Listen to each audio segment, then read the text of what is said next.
کہ سیدنا مولا کائنات حضرت علی کرم اللہ تعالی وجہ الکریم ان کی شان کے حوالے سے ہمارے ناظرین کو آقا علیہ السلام کے بیانات وہ بیان فرمائیں۔ بسم اللہ الرحمن الرحیم۔ حضرت علی رضی اللہ تعالی عنہ پر آپ نے ارشاد فرمایا،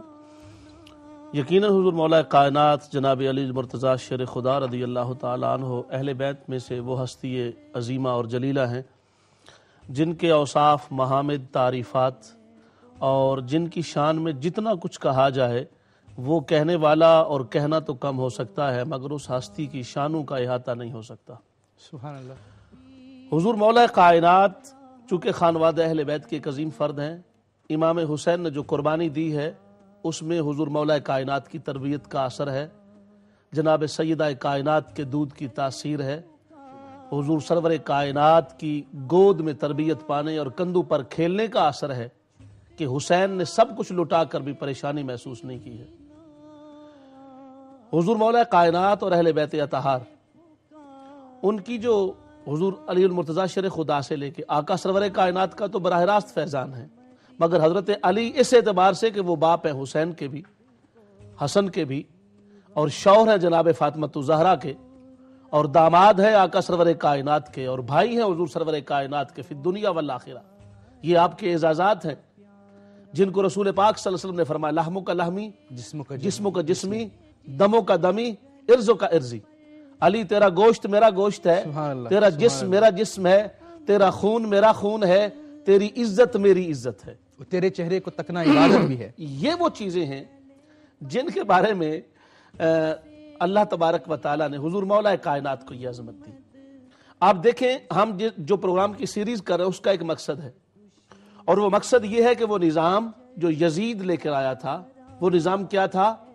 اس میں کون سی بڑی خرابی تھی کہ حسین اس کے مقابلے میں ڈٹ گیا، اور جو آج ہم حضرت علی کی بات کرتے ہیں اور حضور مولا کائنات کی جو عظمت ہے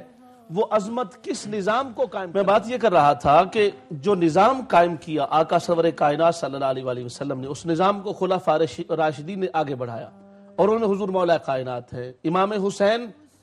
وہ ایک دو راہ پر کھڑی منزل کا وہ راہی ہے امام حسین، جو تسلسل تھا حضور مولا کائنات کا، آقا سرور کائنات کا، مگر لوگ حیران ہیں کہ حسین اتنا کیوں رک گیا،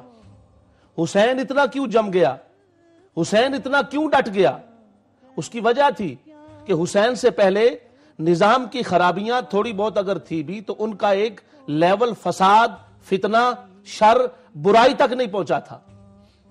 مگر حسین پر آ کر وہ سارے فتنے پیدا ہو گئے۔ ٹھیک ہے، حسین نے جس جنگ کے خلاف اور جس نظام کے خلاف جنگ کی ہے اور جس جنگ میں حسین اٹھ کھڑا ہوا وہ کیا تھا، وہ ڈکٹیٹرشپ تھی۔ دوسرا اس میں بہت بڑا ظلم اور جبر یہ تھا، شاعر دین کا استہزاء اور مذاق تھا۔ پھر اس میں ڈکٹیٹرشپ میں ذاتی اور شخصی سلسلہ تھا، اور پھر تیسری بات اس میں یہ تھی کہ جب آمریت ہوتی ہے، ڈکٹیٹرشپ ہوتی ہے، ظلم ہوتا ہے، جبر ہوتا ہے، اور انسان اپنی ذات کی من مانی باتیں کرتا ہے،